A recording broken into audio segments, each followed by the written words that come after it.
आदरणीय बंधुओं, माताओं व मेरी प्यारी बहनों, राधे राधे। आपका हमारे YouTube चैनल पर बहुत बहुत स्वागत है। बंधुओं, आज हम इस वीडियो में जानकी नवमी की कथा सुनेंगे, जिसे सुनने सुनाने से पृथ्वी दान करने के बराबर फल मिलता है तथा जीवन में सुख सौभाग्य की वृद्धि होती है। कथा सुनने के बाद आप हमारे चैनल को सब्सक्राइब करें, बेल आइकन को प्रेस करें ताकि हमारी वीडियो के नोटिफिकेशन सबसे पहले आप तक पहुंचे। वीडियो को शेयर व लाइक भी जरूर करें।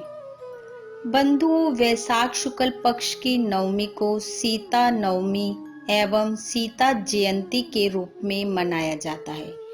इस दिन माँ सीता धरती की गोद से प्रकट हुई थी। इस वर्ष सीता जयंती 2 मई दिन शनिवार को मनाई जाएगी।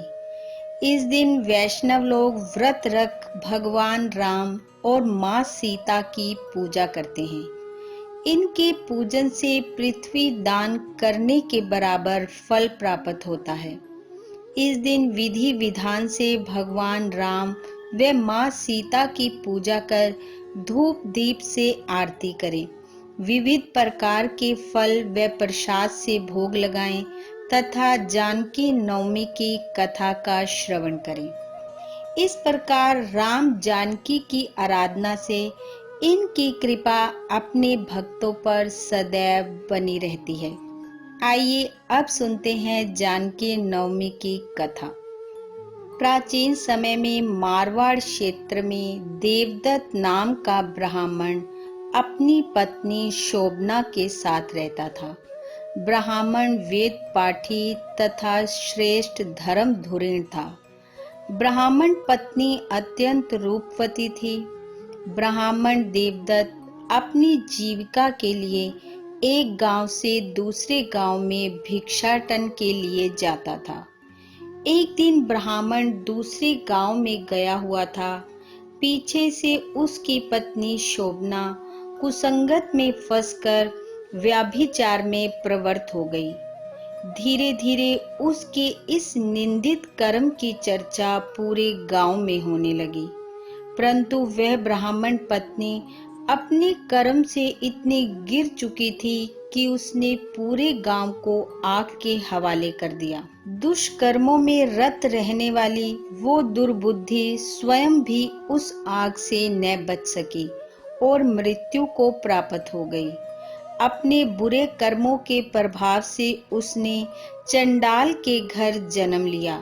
पति का त्याग करने से वह चंडालनी गांव को भीषण आग के हवाले करने के कारण कुष्ठ रोग से ग्रस्त तथा व्यभिचार कर्म के कारण वह अंधी हुई तथा अपने कर्मों से प्राप्त दारुण दुख के कारण वह एक स्थान से दूसरे स्थान, एक नगर से दूसरे नगर में भटकती फिरती।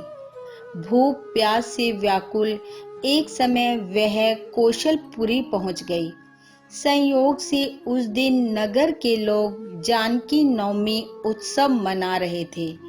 भूख प्यास से व्याकुल वह वहां पहुंचकर अन्न जल के लिए पुकारने लगी। जब बार बार वह भोजन के लिए पुकारने लगी तो एक भक्त ने कहा, देवी, आज कौशलपुरी में जानकी नवमी मनाई जा रही है, इसलिए आज अन्न नहीं मिलेगा। कल व्रत के पारण के समय आना, ठाकुर जी का प्रसाद भर पेट मिलेगा। परंतु वह नहीं मानी और जोर जोर से चिल्लाने लगी। तब एक भक्त ने उसे तुलसी दल और जल दे दिया। वह उसने ग्रहण किया और वहां से चली गई। परंतु वहां से निकलते ही कुछ दूर जाने के बाद उसने भूख के कारण अपने प्राण त्याग दिए। परंतु अनजाने में उससे जानकी नवमी का व्रत पूर्ण हो गया और अंत समय में उसे तुलसी दल व जल मिलने के कारण परम कृपालिनी माँ सीता ने उसे समस्त पापों से मुक्त कर दिया और व्रत के प्रभाव से वह पापिन निर्मल होकर स्वर्ग को प्राप्त हुई।